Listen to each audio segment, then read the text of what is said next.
Wabah virus corona bisa kita hindari bila mereka yang terkena penyakit ini melakukan isolasi diri.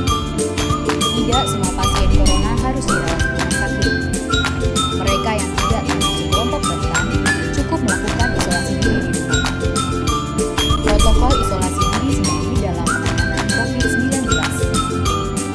Mengapa orang yang diduga tertular COVID-19 diisolasi setidaknya 14 hari? Gejala COVID-19 biasanya muncul dalam rentang 1-14 hari berupa batuk, demam, atau sesak nafas. Dalam selang waktu itu, kondisi orang yang diduga terinfeksi COVID-19 diisolasi dan dipantau di rumah sakit, rumah, atau tempat lain. Untuk memastikan infeksi, akan dilakukan tes beberapa kali.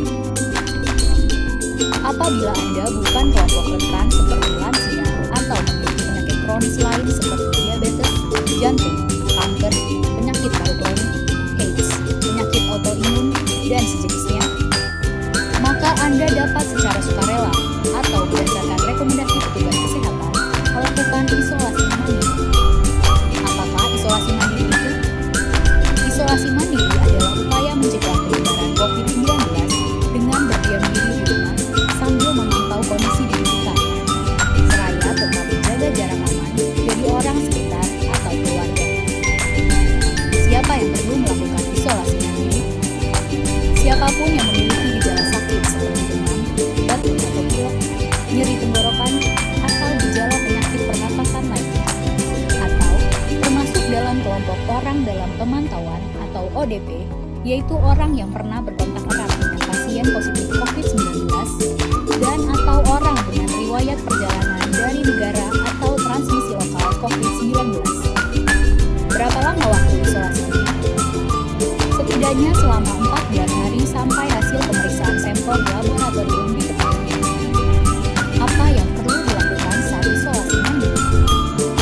Tinggal di rumah dan jangan keluar, kecuali untuk mencari pertolongan medis. Sebisa mungkin, gunakan kamar terpisah dan selalu jaga jarak setidaknya 1 meter dari anggota keluarga lain. Selalu gunakan masker selama masa isolasi diri. Ganti masker secara rutin apabila basah atau kotor. Lakukan pengukuran suhu harian dan observasi gejala seperti batuk atau kesulitan bernapas. Hindari berbagi peralatan makan seperti piring, sendok, garpu, gelas, perlengkapan mandi seperti handuk atau sikat gigi, dan juga benda berbahan kain, misalnya pakaian atau selimut. Terapkan perilaku hidup bersih dan sehat seperti makan makanan bergizi, rutin mencuci tangan dengan sabun dan air mengalir, serta melakukan etika batuk dan bersih. Upayakan berada di ruang terbuka dan berjemur sinar matahari setiap pagi.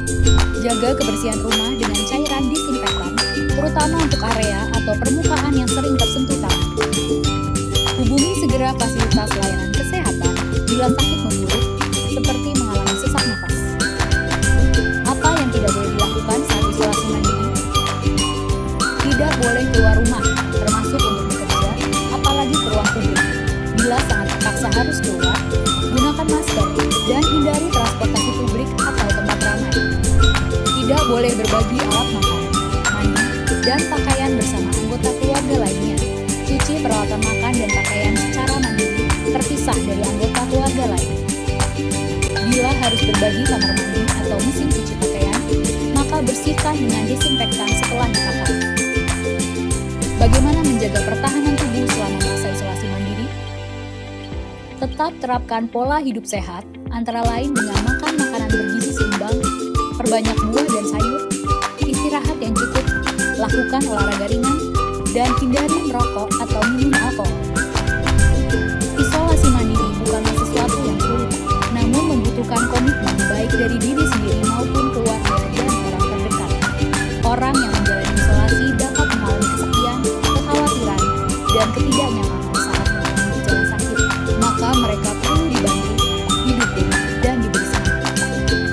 Mari saling berempati, perkuat solidaritas, dan bersama kita melawan corona.